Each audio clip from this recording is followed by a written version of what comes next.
Neste capítulo 3, utilizaremos as equações que foram deduzidas no capítulo anterior para a determinação de perfis de temperatura. Neste caso, a nossa atenção ainda será para sistemas em estado estacionário, transferência de calor em apenas uma direção.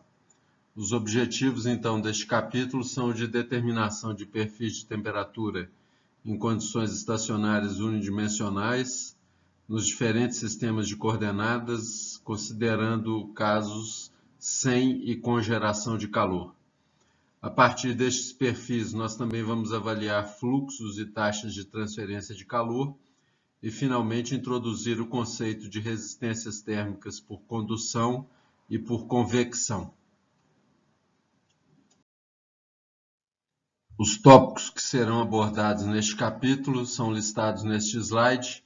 Iniciaremos analisando sistemas estacionários unidimensionais e determinando os perfis de temperatura. Posteriormente, analisaremos sistemas com paredes compostas de diferentes materiais, com diferentes condutividades térmicas, em sistemas planos, cilíndricos e esféricos. E, finalmente, trataremos situações de condução juntamente com geração de energia e aplicaremos esses perfis em alguns exemplos de relevância prática para um engenheiro. O primeiro caso que analisaremos está ilustrado esquematicamente nessa figura. Trata-se de uma parede plana, como está ilustrado aqui nesta figura, e onde conhecemos as temperaturas na posição x igual a zero, a temperatura é igual a TI, e em x igual a L, a temperatura T igual a TE. Nós vamos considerar que haja transferência de calor apenas na direção x, que essa parede seja composta por um material que tenha condutividade térmica constante e independente da temperatura. Para as condições que foram citadas anteriormente, nós temos um sistema em regime estacionário unidimensional, sem geração de calor e com condutividade térmica constante. O ponto de partida para análise e determinação do perfil de temperatura é sempre o de utilizar a equação geral que foi deduzida anteriormente. Como trata-se de um sistema em geometria plana, é mais cômodo utilizar a equação geral desenvolvida para coordenadas cartesianas. A equação está representada aqui. Como apenas há condução de calor na direção x, as parcelas associadas à condução em y e condução em z podem ser negligenciadas. Como a situação é sem geração de calor, o valor de Q ponto vai ser zero. E para situações de regime estacionário, essa parcela de dt vai ser desconsiderada também, por tratar-se de estado estacionário, não há variação de temperatura com o tempo.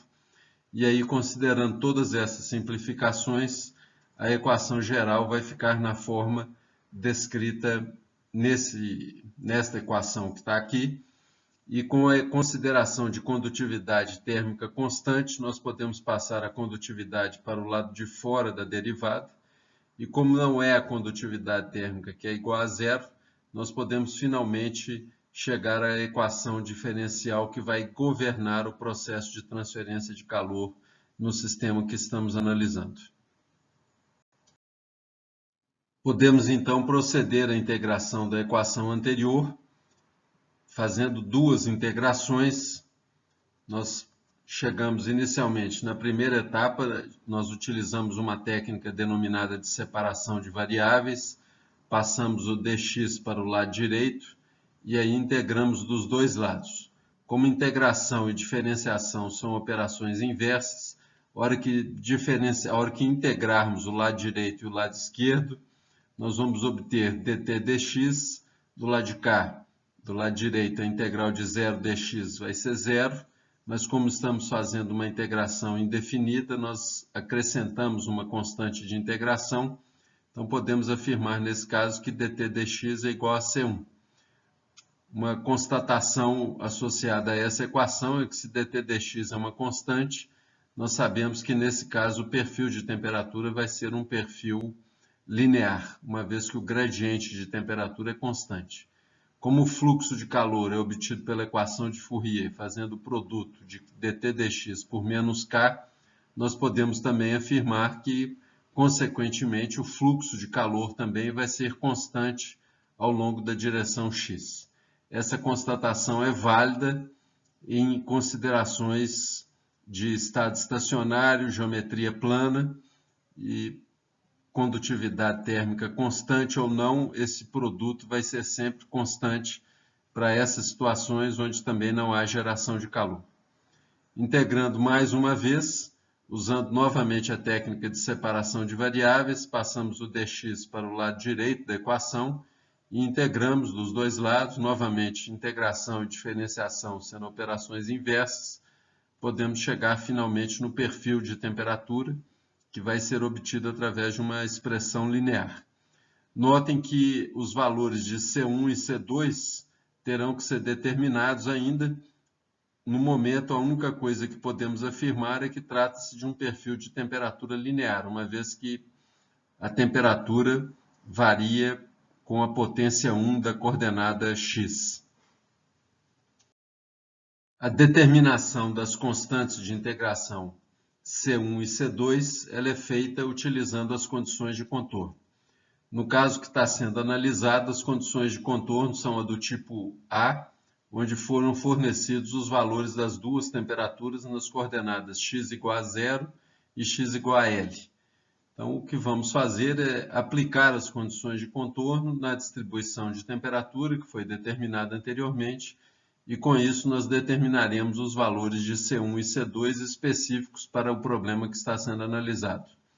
Então, aplicando a primeira condição de contorno, que é matematicamente expressa dessa forma, em x igual a 0, t igual a ti, e a segunda condição de contorno, em x igual a L, t igual a te, substituindo essas duas condições de contorno sucessivamente na equação que descreve o perfil de temperatura, nós podemos determinar então os valores de C1 e C2. Os valores obtidos são colocados aqui nesse slide. É interessante que vocês façam uma verificação desses resultados para certificar que eles correspondem efetivamente às condições de contorno que foram listadas. O que podemos fazer é uma verificação para ver se o perfil de temperatura que está apresentado aqui realmente satisfaz as condições de contorno. Se colocarmos x igual a 0, constatamos que t igual a ti, primeira condição de contorno está satisfeita. Se colocarmos x igual a L, vamos verificar que vai ficar L sobre L, que será cancelado. Teremos então TE menos TI mais TI. O TI vai ser cancelado. E em x igual a L, T igual a TE, o que satisfaz então a segunda condição de contorno. A partir da determinação do perfil de temperatura, uma série de grandezas podem ser determinadas. Uma delas é a determinação do fluxo de calor. Lembrando da equação de Fourier, fluxo de calor na direção x é dado por menos k dt dx. Podemos então utilizar a equação do perfil de temperatura, derivando t em relação a x, vamos obter uma expressão para o gradiente de temperatura, que é dado por TE menos TI dividido por L, multiplicado por menos K, teremos o valor do fluxo de calor através da parede, que como vimos anteriormente, trata-se de um valor constante. Nesse caso, ele vai ser expresso por K, TI menos TE dividido por L. É interessante observar que se TI for maior do que TE, o fluxo de calor vai ser positivo, e ele ser positivo significa que o fluxo estará ocorrendo no mesmo sentido do crescimento do eixo x. Se porventura TE for maior do que TI, o fluxo de calor vai ser negativo e ele vai estar ocorrendo no sentido oposto ao do crescimento do eixo x. A partir do conhecimento do fluxo, podemos determinar a taxa de transferência de calor, multiplicando o fluxo pela área perpendicular à direção da transferência. O resultado, então, é essa expressão, onde A está designando a área da seção transversal perpendicular à direção de transferência de calor, e através de um algebrismo, podemos passar o A sobre K dividindo aqui no denominador dessa expressão e obter uma equação para a taxa de transferência de calor, como sendo a diferença de temperatura, dividido por L, que é a espessura da parede, K, que é a condutividade térmica do material, e A, que é a área perpendicular à direção de transferência de calor. Esta equação ela pode ser analisada através de uma analogia com a lei de Ohm da eletricidade. Notem que as associações aqui vão ser de o Q, que é a taxa de transferência de calor, equivalente à corrente. Se lembrarmos dos conceitos de eletricidade, corrente significa carga por unidade de tempo. Taxa de transferência de calor vai significar quantidade de energia sendo transferida por unidade de tempo. TI menos TE é a força motriz para transferência de calor e corresponderia a uma força eletromotriz no caso do circuito elétrico, no caso da abordagem da lei de Ohm.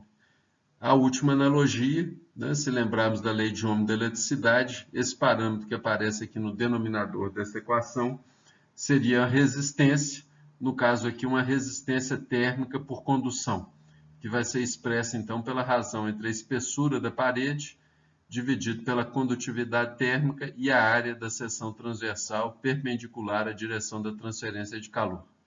Então teremos uma analogia com uma equação da lei de Ohm da eletricidade, que especifica que corrente é a razão entre a força eletromotriz dividido pela resistência elétrica. No caso, para a transferência de calor, taxa de transferência de calor é a razão da força motriz para a transferência de calor dividido pela resistência térmica por condução. Essa analogia é bastante interessante porque vai facilitar tremendamente a determinação de taxas de transferência de calor em sistemas onde teremos várias paredes de diferentes materiais compondo a parede, por exemplo, de um revestimento refratário de um forno de reaquecimento. Vamos abordar agora um problema semelhante ao caso anterior, cuja visão esquemática é apresentada aqui na figura. A diferença em relação ao caso que foi analisado anteriormente é que a condição de contorno na posição x igual a L foi alterada. Nessa condição, nós não conhecemos mais essa temperatura, mas sim sabemos que aqui essa superfície vai estar em contato com um fluido, que está a uma temperatura T infinito, e o valor de coeficiente de transferência de calor é expresso pela letra H índice E. Neste caso, podemos aproveitar a equação que foi desenvolvida anteriormente, uma vez que as considerações na formulação do problema serão as mesmas ou são as mesmas. A única alteração que deverá ser feita é na hora de determinar as constantes C1 e C2, uma vez que a condição de contorno em x igual a L foi alterada em relação ao caso que foi discutido anteriormente. No resultado anterior, a gente sabe então que o perfil de temperatura é um perfil linear, a gente não tem necessidade de reproduzir o procedimento que foi feito anteriormente, uma vez que o perfil linear ele está associado não às condições de contorno, mas às considerações que foram feitas na abordagem do problema. Então, o perfil continua sendo descrito pelo produto de C1 vezes a coordenada de posição x mais C2. A condição de contorno em x igual a zero permanece a mesma do caso que foi tratado anteriormente, e a condição de contorno em x igual a L vai ser determinada através de um balanço de energia para a superfície. Lembramos que balanço para a superfície significa dizer que a taxa de entrada ou fluxo de chegada de calor a essa superfície tem que ser igual ao de saída, uma vez que superfícies são entidades bidimensionais que não podem ter acúmulo de energia. Então, matematicamente, a segunda condição de contorno é expressa dessa forma. Em x igual a L, fluxo de calor por condução igual ao fluxo de calor por convecção. Notem que aqui a ordem dessas temperaturas é escolhida de forma a manter a coerência com a convenção adotada para o que é um fluxo de calor positivo ou negativo. Relembrando mais uma vez, essa convenção especifica que fluxo positivo ocorre quando a transferência de calor está ocorrendo no mesmo sentido do crescimento do eixo. Então, aplicando essas duas condições de contorno, nós determinamos valores para C2, cuja obtenção é simples, basta colocar x igual a zero e determinarmos que C2 vai ser igual a TI, e com um pouquinho mais de algebrismo, aplicando a segunda condição de contorno, nós determinamos o valor da constante C1. Substituindo, então, os valores de C1 e C2 na equação do perfil de temperatura, nós conseguimos uma expressão final que descreve o perfil de temperatura nessa situação. Vocês notem que o valor que a distribuição de temperatura ainda é uma distribuição linear. Esse termo que está aqui é um termo constante, todos os parâmetros que estão aqui são valores constantes, então caracteriza uma variação linear de temperatura. Uma maneira interessante de representar esse perfil é torná-lo adimensional. Para fazer isso, nós vamos fazer um algebrismo isolando as temperaturas ou os parâmetros que dependem da temperatura do lado esquerdo. Vocês notem que fazendo isso a gente tem uma distribuição de temperatura adimensional, uma vez que as temperaturas em uma dada posição x elas vão ficar sempre entre TI e T infinito. Aqui é uma razão de variações de temperatura, então é um número adimensional. E nesse caso aqui em particular, esse número vai variar sempre entre 0 e 1, uma vez que as temperaturas elas vão ficar variando entre TI e T infinito. E, logicamente, se o lado esquerdo é um número adimensional, o lado direito também vai ser um número adimensional, e é expresso por uma razão entre o coeficiente de transferência de calor multiplicado pela coordenada de posição x, e aqui no denominador nós temos o coeficiente de transferência de calor vezes a espessura da parede, mais o valor da condutividade térmica. Um outro algebrismo consiste em dividir, tanto em cima quanto embaixo, por HE vezes L, e aí a gente tem a versão final do perfil de temperatura expresso única e exclusivamente em termos de parâmetros adimensionais. Você nota que isso aqui é uma posição adimensional, x dividido por L é um número que vai variar entre 0 e 1, e aqui no denominador temos 1 mais K dividido por H índice L vezes H índice E vezes L, e novamente esse parâmetro aqui é um parâmetro adimensional. Esse valor, o inverso dele, HE vezes L dividido por K, é definido como um número adimensional denominado número de Biot. Finalmente, podemos escrever o perfil de temperatura adimensional em termos desse número de Biot.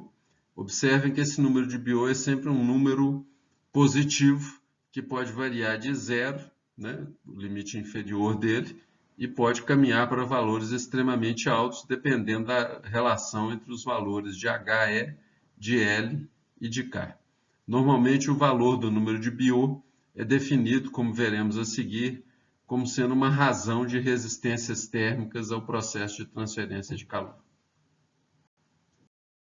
Utilizando o perfil de temperatura que foi determinado no slide anterior, podemos avaliar então as temperaturas ou a temperatura na coordenada x igual a L. Nesta coordenada, se nós substituirmos x igual a L na equação anterior, nós chegamos nessa equação, onde temos a temperatura dimensional do lado esquerdo, e vemos que essa temperatura dimensional passa a depender exclusivamente do valor de Biot. Quando Biot vai para o seu limite inferior, tendendo a 0, nós vemos que essa razão vai ficar 1 sobre um número que tende a 0, consequentemente isso aqui vai caminhar para infinito, e se o denominador caminha para infinito, essa razão vai tender a 0. A consequência disso é que para essa razão ser igual a 0, vai ter que acontecer que essa temperatura em x igual a L se aproxime de TI. No outro extremo, quando Biot tender a infinito, 1 sobre infinito vai tender a 0, essa razão aqui vai se aproximar de 1, e quando ela se aproxima de 1, essa temperatura em x igual a L tem que se aproximar de T infinito. Então, os dois limites de valores de Biot, tanto para 0 quanto tendendo para infinito, vão fornecer temperaturas em x igual a L, no primeiro caso tendendo para TI, no segundo caso tendendo para T infinito. Graficamente, a gente visualizaria essas duas situações. No primeiro caso, de Biot tendendo a 0, nós temos uma situação onde o gradiente de temperatura no interior da peça vai ser muito pequeno, a temperatura é praticamente uniforme ao longo da seção transversal da parede, e no caso de BO tendendo a infinito, teríamos a situação do gradiente de temperatura máximo para a condição que está sendo analisada. Neste caso, as variações de temperatura no interior da parede vão ser as mais pronunciadas para as considerações ou para as condições que estão sendo estudadas no presente caso. Mais uma vez, podemos utilizar a equação do perfil de temperatura que determinamos anteriormente para obter expressões para o fluxo e para a taxa de transferência de calor. Para a determinação do fluxo, vamos utilizar a equação de Fourier, que especifica que o fluxo de calor é dado pelo produto de menos K vezes dt dx. Para tal, derivaremos a temperatura em relação a x nessa equação, multiplicaremos por menos K, que é a condutividade térmica do material. O resultado obtido está expresso aqui nesta equação, onde temos o valor do fluxo de calor ao longo da direção x, como sendo o produto de K vezes o coeficiente de transferência de calor, Ti menos T infinito, dividido por HE vezes L mais K. Para determinar a taxa, basta multiplicar o fluxo de calor pela área da seção transversal perpendicular à direção de transferência de calor e vamos obter, então, esta equação expressando a taxa. Através de um algebrismo, podemos reescrever essa equação nessa forma que está apresentada aqui, onde Qx, onde o Q maiúsculo vai representar a taxa de transferência de calor, Ti menos T infinito seria a diferença de temperatura entre a face esquerda e a temperatura do fluido, representando a força motriz para a transferência de calor, e aqui embaixo um somatório, a soma de duas parcelas, que podem ser interpretadas, como visto anteriormente, através de uma analogia com a lei de Ohm, como sendo duas resistências térmicas. Essa primeira, uma resistência térmica por condução, essa segunda, uma resistência térmica por convecção. Teremos, então, nesse caso, uma espécie de um circuito elétrico em série. Nós sabemos, pelos conceitos da eletricidade, que num circuito em série, a resistência total é obtida pela soma das resistências parciais. Então, novamente, essa expressão pode ser descrita através de uma analogia com a lei de Ohm da eletricidade. Ti menos T infinito, a força motriz para transferência de calor, e no denominador, um somatório das resistências térmicas. A primeira por condução, a segunda por convecção.